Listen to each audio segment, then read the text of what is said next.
E aí, galera, beleza? Professor Alcides passando mais uma vez para nossa videoaula.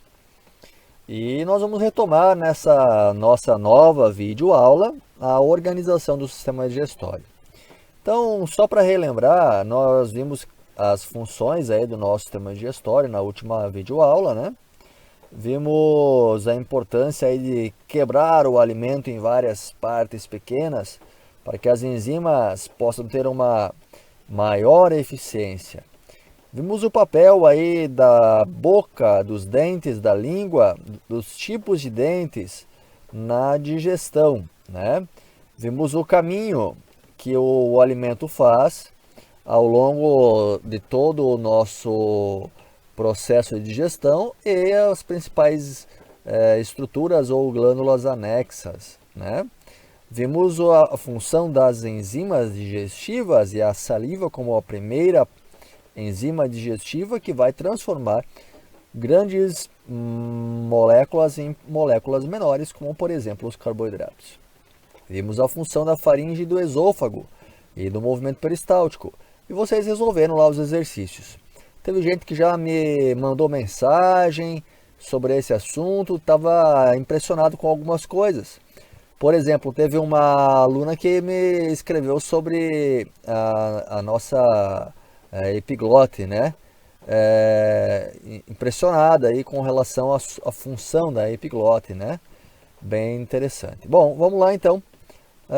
Galera, vamos começar a nossa videoaula hoje com o estômago.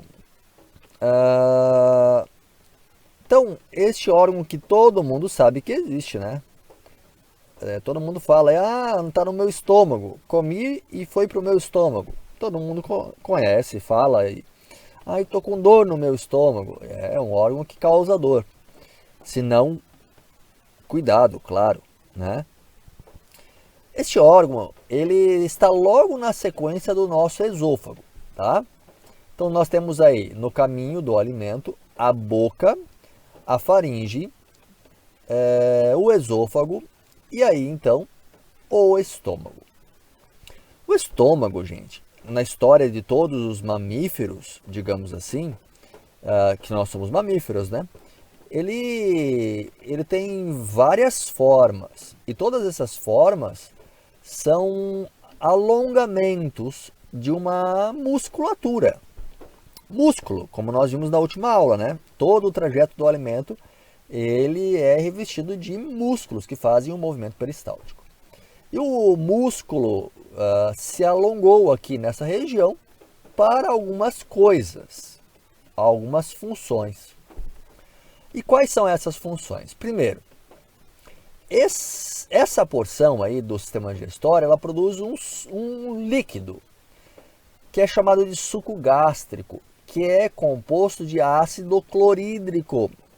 Então, depois que o alimento, o bolo alimentar entra no estômago, ele recebe esse suco gástrico, que é ácido, e recebe também várias outras coisas, tá? Entre elas, algumas enzimas, como por exemplo a pepsina, que é um tipo de enzima que vai atuar sobre as proteínas. Ou seja, é uma protease. Olha só, hein, gente? Pepsina. Pepsina quebra peptídeos. E as proteínas são feitas de peptídeos. Muito bem. Então, aquela carninha, ou aquele peixe, ou aquele grão que você gosta de se alimentar, rico em proteína, ele é digerido principalmente e inicialmente aí no estômago. Além disso, o estômago também tem a função de homogeneizar o bolo alimentar. O que é isso, professor? É tornar ele todo igual. Então, aquilo que você come vai para o seu estômago e é misturado para que seja uma coisa uniforme. Então, você lá no seu prato tem o feijão, tem o arroz, tem o macarrão, tem um pedacinho de carne, e você vai ingerindo isso ao longo da sua refeição, uma salada, né? Um tomate, um repolho. Você vai ingerindo isso, vai mastigando, vai deglutindo, né? Vai umidificando com a saliva e vai ingerindo isto, passa pela faringe, passa pelo esôfago e chega no estômago. E isso tudo lá dentro, então, é misturado, misturado, misturado. Quando recebe tudo isso, essas enzimas, proteases, esse suco gástrico com ácido clorídrico e água, e isso tudo é misturado, o bolo alimentar, então, ele muda de nome, galera.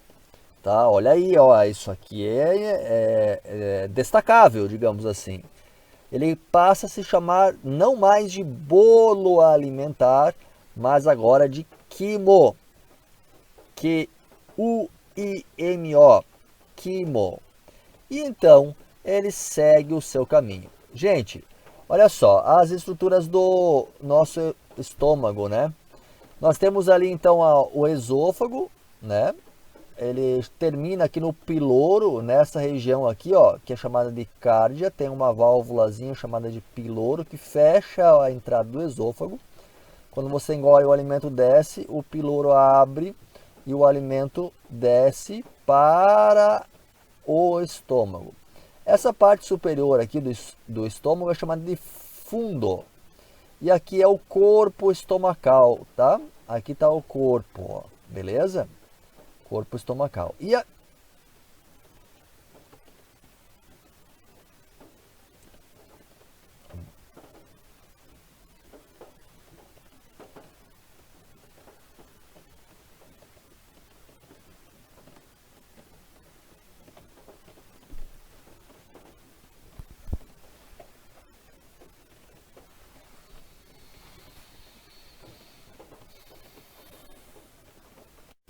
o esôfago, então, ele termina se abrindo aqui em uma válvula que controla a entrada do alimento ou impede a saída do alimento do estômago, né?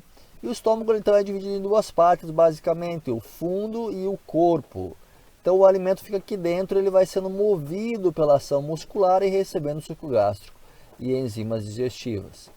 E posteriormente ele vai sair pelo piloro e então iniciar um processo mais avançado de digestão lá no intestino delgado, que é dividido em duodeno, jejuno e ilho, três partezinhas. Nós veremos isso depois, né? Muito bem.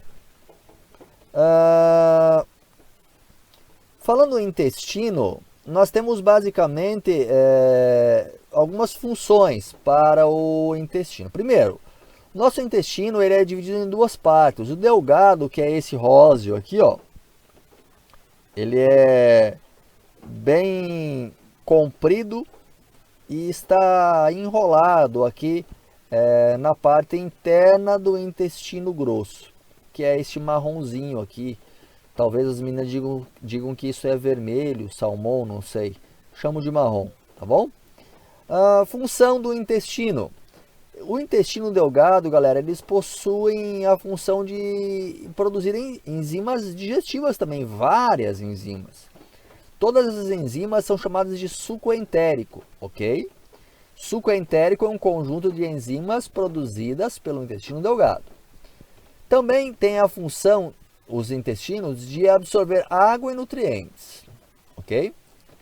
E de transformar o quimo em quilo. Olha só, quando o quimo, que é produzido no estômago, recebe o suco entérico e o suco pancreático. O que é suco pancreático, professor?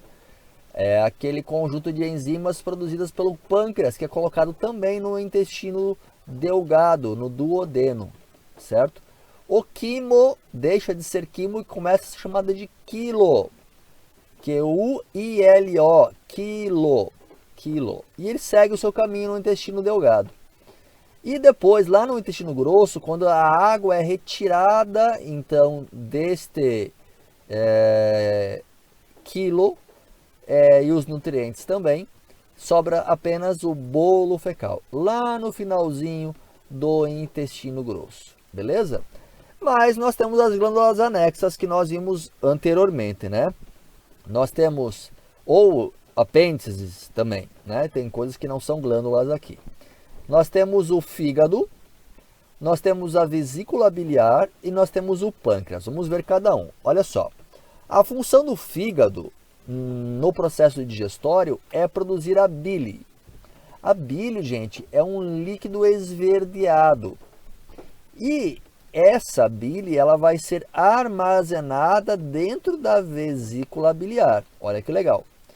Essa vesícula biliar, então, vou abrir aqui para ficar juntos os dois. A função dela é armazenar a bile, certo? Então, o fígado produz e armazena na vesícula biliar, que libera no intestino delgado, no duodeno, quando o indivíduo se alimenta. Olha que interessante. E esta bile, ela vai ter a função apenas única e exclusiva de emulsificar os lipídios. Bom, gente, ó, lipídio é constituído de algumas macromoléculas, né? Essas macromoléculas, elas não são quebradas pela bile, não. Apenas a bile tem a função de transformar uma grande gordura em gordurinhas menores, com as mesmas estruturas moleculares. Não tem digestão, apenas emulsificação. Então, olha só. Emulsificar é transformar em partes menores. Emulsificar não é digerir os lipídios. Olha aí, galera. Então, vesícula biliar. O fígado aqui é uma glândula exócrina. A vesícula biliar é apenas o lugar onde é armazenado a secreção do fígado. E o pâncreas exócrino, que sabe que o pâncreas também é endócrino, nós já vimos isso, produz o suco. Faltou um Czinho aqui, ó. O suco pancreático.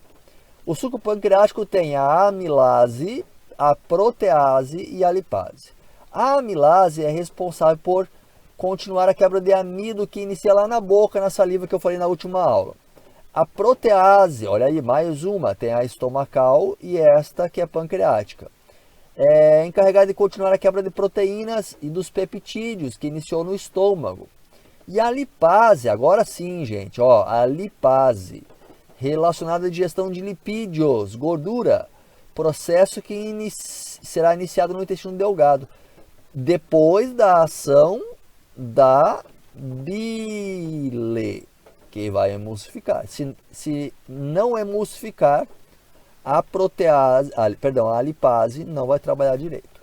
Então, quem produz amilase, protease e lipase? Pâncreas e joga dentro do duodeno, beleza? Olha aí as estruturas anexas. Bom, só para a gente falar de enzimas ainda, no intestino delgado, então, nós vimos que tem o suco entérico. Olha aqui as enzimas do suco entérico. Peptidase, sacarase, lactase e maltase. Olha que interessante. A peptidase quebra peptídeos, continua a quebra das proteínas, em partes menores, aminoácidos. Sacarase digere o açúcar da sacarose. Olha ali, gente, sacarose.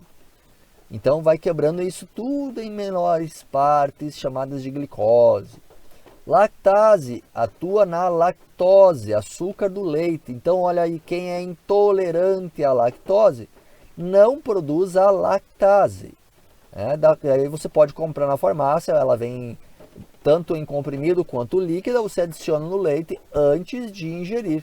Já faz a digestão do leite externamente e toma ele já com o açúcar já todo quebradinho. E a maltase digere a maltose, que também inicia o processo de digestão lá na boca com a quebra do amido, né? Pão, grãos, etc. Bom, como nós vimos anteriormente, olha só que interessante. Nós temos a enzima se ligando à maltose, ela quebra a ligação das duas e transforma a maltose em duas glicoses. Nós temos a enzima se ligando à sacarose, quebra a ligação das duas moléculas de que estão presentes na sacarose liberam uma glicose e uma frutose. Então, digestão, aí, processo de digestão. E aqui, um resumo, né, do que acontece aí no processo. Olha só, na boca, aqui na boca, a ação da amilase das glândulas salivares. Então, nós temos aqui, ó, olha que interessante, o carboidrato, água, vitaminas, sais minerais, os lipídios e as proteínas inteiras, ó. Carboidrato, proteína e lipídio. Na sequência, o que vai acontecer? Passou pela boca, o que vai quebrar? Carboidrato. Olha só. Carboidrato, amilase. Amilase. Vai quebrar o carboidrato em partes menores. Quebra a proteína, professor? Não. Tá aqui inteirinho, ó. 5. Quebra lipídios, professor? Não. Tá aqui, ó. 3. Completinho. Quebra a vitamina? Não. Quebra sais minerais? Não. Água? Também não. Então, na boca, apenas digestão dos carboidratos. Bom, chegou no estômago, recebeu a protease, ó. Protease do estômago, transforma em quimo. Não quebra de novo o que foi quebrado já na boca. Continua a mesma coisa. Mas quebra as proteínas, olha só. Não quebra lipídios. Não mexe na água, não mexe nas vitaminas e não mexe nos sais minerais. Recebe do pâncreas, olha que interessante. Recebe do pâncreas a amilase, a lipase e a protease. Recebe do intestino a lipase, a maltase e a protease. Então, olha o que acontece com o carboidrato. Todo quebradinho. O que acontece com as proteínas? Toda quebradinha. O que acontece com os lipídios? Se transformam em ácidos graxos e gliceróis, que é o que constitui os lipídios. A água não é mexida, vitaminas não é mexida, sais minerais também. Isso aqui, gente, não sofre digestão, a gente absorve do jeito que vem. E a água também, beleza? Daí aqui, olha só, as substâncias absorvíveis. Glicose, que constitui um carboidrato, os aminoácidos, que são proteínas, são construtores, os ácidos graxos e gliceróis, que fazem parte dos lipídios, são energéticos, vitaminas, que são reguladoras, a água que hidrata, e sais minerais, que são reguladoras também. Então tá aí o processo todo de digestão. Feito? Galera, deixo para vocês então os exercícios 4 e 5 da página 170, 6 e 7 da página 175, 8, 1 e 2 da página 176.